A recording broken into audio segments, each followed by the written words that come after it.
En miércoles de poder del mes pasado conversamos acerca del sacerdote del hogar y este mes corresponde hablar acerca de la misionera del hogar.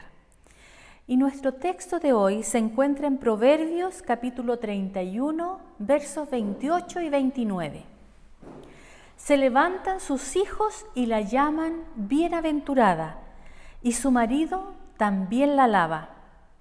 Muchas mujeres hicieron el bien, mas tú sobrepasas a todas. Hay una frase muy famosa que dice: detrás de un gran hombre siempre hay una gran mujer. Muchas veces decimos esto al referirnos acerca de la influencia de la esposa sobre el esposo, pero también hay que saber que podemos decirlo con relación a la influencia de la madre sobre los hijos. No es difícil verlo en la vida de Moisés, el líder del pueblo de Israel, y también en Aarón, su hermano elegido como el primer sacerdote o sumo sacerdote en el pueblo de Israel. Ambos fueron educados por Jocabed, que tuvo la valentía y el valor de desafiar las leyes de un rey de Egipto para ofrecer a sus hijos la mejor educación posible frente a las circunstancias en que ella se encontraba. Algunas madres levitas y sacerdotes en la Biblia pueden enseñar también lecciones a las madres del siglo XXI. Así como la influencia de la madre en la formación de líderes levitas en ese tiempo, también las madres hoy pueden ejercer una influencia muy fuerte en la formación de estos pequeños. Veamos dos ejemplos en la Biblia. Elizabeth. Cada sacerdote que ejercía su función en el santuario tenía una esposa, y cada hijo que era preparado para el sacerdocio tenía una madre educadora que ejercía una importante influencia en su vida. Y con seguridad ese fue el caso de Elizabeth, esposa de Aarón. Su historia no se detalla en la Biblia, pero seguramente ella desempeñó un papel muy importante en la preparación de su esposo y de sus 4 hijos para el sacerdocio en Israel. Su nombre se menciona rápidamente, pero la conducta de sus hijos y el resultado en la educación que recibieron de ella puede verse en la historia bíblica.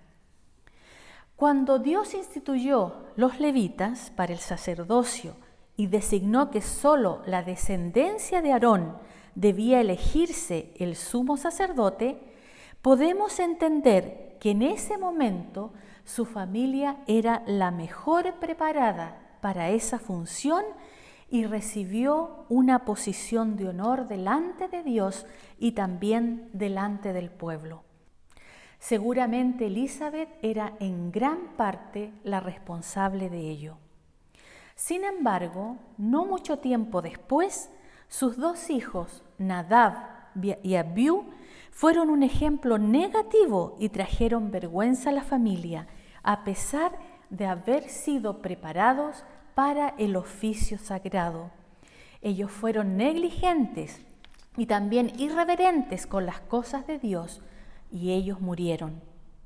Eleazar e Itamar, los hijos que quedaron, sirvieron al Señor toda su vida. Eleazar fue el sucesor de Aarón como sumo sacerdote después de su muerte, e Itamar desempeñó una función importante como supervisor de las actividades de los gersonitas y meraritas, otros 2 linajes de la tribu de Leví que también actuaban en el santuario. Otro ejemplo fue Ana. Ella fue una madre que preparó a su hijo a servir a Dios para toda la vida. Aún antes del nacimiento de Samuel, ella hizo un voto y lo dedicó a Dios. A pesar de que el voto le trajo consecuencias difíciles porque significaba separarse de Samuel, todavía ella fue fiel a esa promesa. Y no solo eso, sino hizo todo lo que estaba a su alcance para que en los pocos años que lo tendría a su lado, fuera preparado de la mejor manera posible. ¿Y cuáles fueron los resultados de los esfuerzos y del sacrificio de Ana? Samuel estuvo en una de las posiciones de mayor responsabilidad que un líder de Israel podría ser colocado. Durante la época que vivió en Silo, la familia sacerdotal, Elí y sus hijos, estaban lejos del ideal de Dios y por eso perdió el privilegio de seguir en el sacerdocio. En un momento en que Israel pasaba una de las mayores crisis espirituales, Samuel, todavía joven, fue usado por Dios para liderar como juez, como profeta y sacerdote en el pueblo de Israel. Cuando miramos historias como esa, desde aquella época, parece que la función de la madre no era muy exaltada por los hombres, pero con seguridad sí era exaltada por Dios. Así como Elizabeth y Ana, que criaron a sus hijos para servir a Dios, nosotras las madres tenemos hoy todavía esa misión como primera y más noble. Si entran en la obra hombres casados, dejando a sus esposas en casa para que cuiden a los niños, la esposa y madre está haciendo la obra tan grande e importante como lo que hace su esposo y padre. Mientras que él está en el campo misionero, la otra misionera se encuentra en el hogar y con frecuencia sus ansiedades y cargas exceden en mucho a la del esposo y padre. La obra de la madre es solemne e importante. Es la de amoldar las mentes y formar el carácter de sus hijos, prepararlos para ser útiles en esta vida y también para la vida futura. En el libro El Evangelismo, en la página 490, leemos: el esposo puede recibir honores de los hombres en el campo misionero, mientras que la que se afana en casa no recibe reconocimiento terreno alguno por su labor. Pero si trabaja en pro de los menores intereses de su familia, tratando de formar el carácter según el modelo divino, el ángel registrador la anotará como uno de los mayores misioneros del mundo. La madre es la misionera del hogar. Al asumir esa función, ella trabaja directamente para Dios, preparando a sus propios hijos para que un día sean misioneros y también les sirvan. Muchas veces el mundo nos reclama y nos hace pensar que relacionarse con personas extrañas y tal vez ser bien vistas y reconocidas en un buen empleo dará mayores recompensas que permanecer en el hogar. Pero Dios continúa recordando que nada es más importante que preparar a nuestros hijos para servirlo. Hasta los ángeles del cielo desearían desempeñar esa misión. Si nuestra rutina de trabajo, nuestras actividades en la comunidad y hasta en la iglesia nos hacen descuidar a nuestros hijos, no estamos cumpliendo con el propósito de Dios para nosotros. En el Hogar Cristiano, en la página 206 nos dice: al rey en su trono no incumbe una obra superior a la de la madre. Esta es la reina de la familia. A ella le toca modelar el carácter de sus hijos a fin de que sean idóneos para la vida superior e inmortal. Un ángel no podría pedir una misión más elevada, porque mientras realiza esta obra, la madre está sirviendo a Dios. Si tan solo comprende ella el alto carácter de su tarea, le inspirará valor. Percátese del valor de su obra y vístase de toda la armadura de Dios a fin de resistir a la tentación de conformarse con la norma del mundo. Ella obra para este tiempo y también para la eternidad. La madre, como misionera, no solo debe impedir que las actividades y compromisos externos obstaculicen la misión, sino debe impedir también que las propias actividades del hogar la distraigan en la educación de sus hijos. Muchas veces, atareadas con los quehaceres del hogar, las madres pueden perder de vista su misión mayor, la preparación de sus hijos. Su trabajo no debe ser el de una empleada doméstica, que pasa todo el día dedicada a la limpieza, a la cocina y a lavar la ropa. Todas esas actividades son parte de la escuela misionera donde sus hijos serán alumnos desde el nacimiento. Al enseñarles a servir en el hogar, los hijos estarán aprendiendo a servir también a los demás. Recuerden la experiencia de Ana y su hijito. Samuel no podría haber sido útil como lo fue en el santuario a una edad tan temprana si primero no hubiese aprendido a servir en el hogar. Por lo tanto, las madres no deben consumirse en las tareas domésticas, sino integrar a los hijos para que en el proceso de servir en el hogar ellos tengan la oportunidad de aprender a servir allá afuera. Dios desea que la madre tenga tiempo para estudiar y prepararse para educar a sus hijos. Desea que ella estudie el carácter de cada uno y los mejores métodos para alcanzar su corazón y prepararlos para servir a Dios.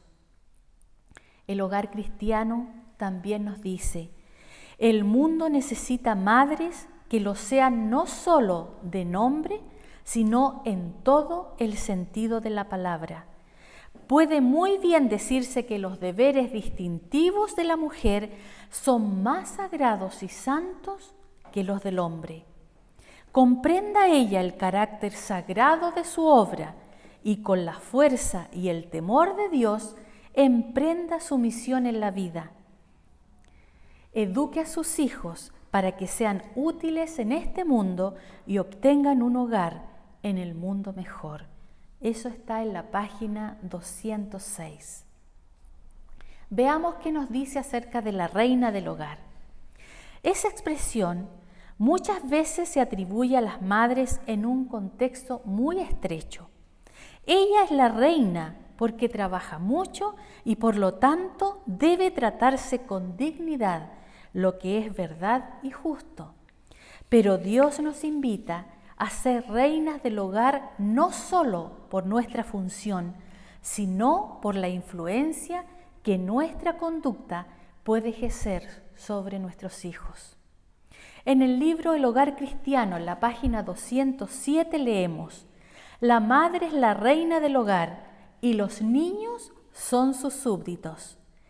Ella debe gobernar sabiamente su casa en la dignidad de su maternidad. Su influencia en el hogar ha de ser suprema, su palabra, ley. Si ella es cristiana bajo la dirección de Dios, conquistará el respeto de sus hijos. El respeto de sus hijos es algo que la madre debe conquistar. En otras palabras, si la madre desea que sus hijos la respeten como una reina, ella tiene que enseñar ese respeto y no simplemente esperar recibirlo. ¿Y cómo lo logra?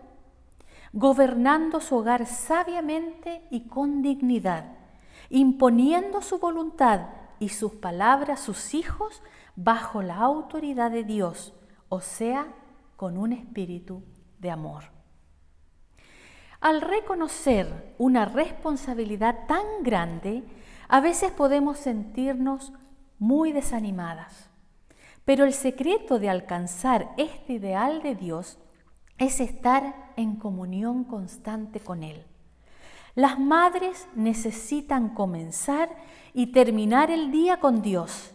Deben tenerlo como su ayudador constante, porque ellas serán el mayor poder de influencia en la vida de sus hijos. El Hogar Cristiano en la página 215 nos dice: el hijo queda más impresionado por la vida y el ejemplo de la madre que por la del padre, porque aquella y el niño se ven unidos por un vínculo más fuerte y tierno. La madre no puede apoyarse en la experiencia cristiana de su esposo. Ella necesita buscar individualmente a Dios para fortalecer y cumplir la misión en la educación de sus hijos. También tiene que ser capaz de liderar como sacerdotisa del hogar en ausencia del padre. Para lograrlo necesita tener su propia experiencia con Dios. Queridas madres, que hoy tomemos el primer paso para asumir la función que Dios nos designó a cada una, y a través de nuestra comunión con Dios busquemos sabiduría y fuerzas para cumplir esta noble misión. Nuestro trabajo podrá no ser tan reconocido y valorado en este mundo, pero en el cielo tendremos la mayor satisfacción de todas al oír las palabras de reconocimiento de nuestro Dios. Que Dios bendiga a cada madre de nuestra iglesia.